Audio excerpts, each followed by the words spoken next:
In Quran chapter 4, verse 26, I put it on the screen. It says, Yuridillahu liyubayyina lakum wa yahdiyakum sunanan lazina min qablikum wa yatuba alaykum wallahu alimun hakim. So God intends to clarify to you and guide you to the examples of those before you and to forgive you. Then he says, and God is omniscient and wise. So the main objective when you are studying the Quran, the main objective you have to understand is God intends to clarify to you and guide you to the examples of those before you. So meaning the prophets, the messengers who came before us, their examples are there so that God will use that to guide us. So we learn. They are our role models. I'll show you the hypocrisy of that guy, Megamind, again. I'm going to show you another hypocrisy. So God is using those before us to explain the guidance for us so that we can be guided. We will not fall in the traps, the same traps, and make mistakes, right? Now, if you take this Megamind guy, I take you to Quran chapter 16, verse 98. This command was only attributed to the prophet. This verse is talking to only the prophet. It is not in a plural form, talking to everybody. It's talking to the prophet. So the verse is, فَإِذَا قَرَأَتَ. It's talking to a second person pronoun. فَإِذَا قَرَأَتَ الْقُرْآنَ فَاسْتَئِذْ بِاللَّهِ مِنَ الشَّيْطَانِ الرَّجِيمِ. So whenever you, that's why I put this S, it's a second person pronoun. Whenever you, Muhammad, peace be upon you, read the Quran. The reason why I'm saying, Mom, he is the first to receive the Quran. So the instructions go to him first. Just like when he says, وَلَا تَخَفُ مَا لَيْسَ لَكَ بِهِ عِلْمٍ. It is talking to a second person pronoun. He is the first to implement those rules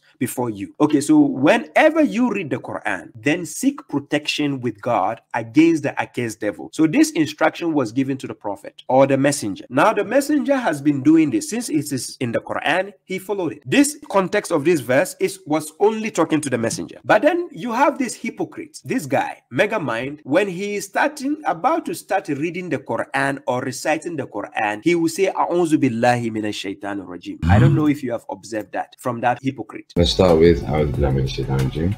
Did you hear what he just said? You heard him saying, A'udhu billahi minash shaitanir rajim, right? Ahmed, if I do rituals in Islam, am I going to hell? Not if you do rituals, but if you claim it's in the Quran, then yes. Oh my God! Do you understand the difference? Now, this hypocrite, I told you this guy, we are not on the same level. He has a shallow mind, to be honest. Quran chapter 33, verse 21. Many a times I quote this verse to set as a reference point that the messenger is an example for us to follow. I use the word the messenger because this guy doesn't know how context work. Always he say context, context, context. He doesn't even know paragraph. He doesn't know what we call fikra. He is ignorant. So this is Quran chapter 33 verse 21. This is what God says. There has certainly been a good pattern for you in the messenger of God for whoever is expecting God in the last day and remembers God frequently. This is the verse. This guy thinks, okay, you have to read the context above and then you connect it down. He foolishly ignores the notion that the messenger is an example. So he says, no. You have to read the context. It doesn't mean whatever the messenger do, you have to do it. Really? Then out of your hypocrisy, why is it that you are using A'udhu billahi minash shaitanir rajim? You are a hypocrite for using A'udhu billahi minash, because that instruction in Quran chapter 16 verse 98 was addressed to the messenger. Who gave you the right to do A'udhu billahi minash shaitanir rajim? Mr. Megamind. Who gave you that right? And you said there is no ritual? Why are you doing that ritual of, why are you actually practicing that ritual? Because that is a ritual. And I dare you, the following closely or connection or whatever group, the no ritual group, I dare any of you hop on and define the word ritual for me. Then we are going to ask you, do you say A'udhu billahi minash shaitanir rajim? Because you are hypocrites. Iyad Bilal from USA. Yes, you are part of the following closely group, I can see. Yes. Are you here to prove me wrong? I mean, I'm just sharing my opinion. No. We don't need your opinion. So you said there is no ritual in the Quran. Yeah, no physical. Okay, can you please define for us the meaning of ritual? Remember, I don't need opinion. The word ritual? I said define ritual to us. The audience are listening to you. Just define ritual. Then we ask you the question so that you can prove to us why you said there is no ritual. I don't know if this is gonna make sense, but like I get your example that you mentioned, like that's a ritual before we recite the Quran, like as protection from the accursed devil.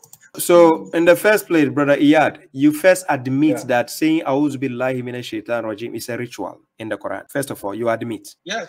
I don't agree with the person you call Megamind 100%. I'm not his follower. I don't follow him.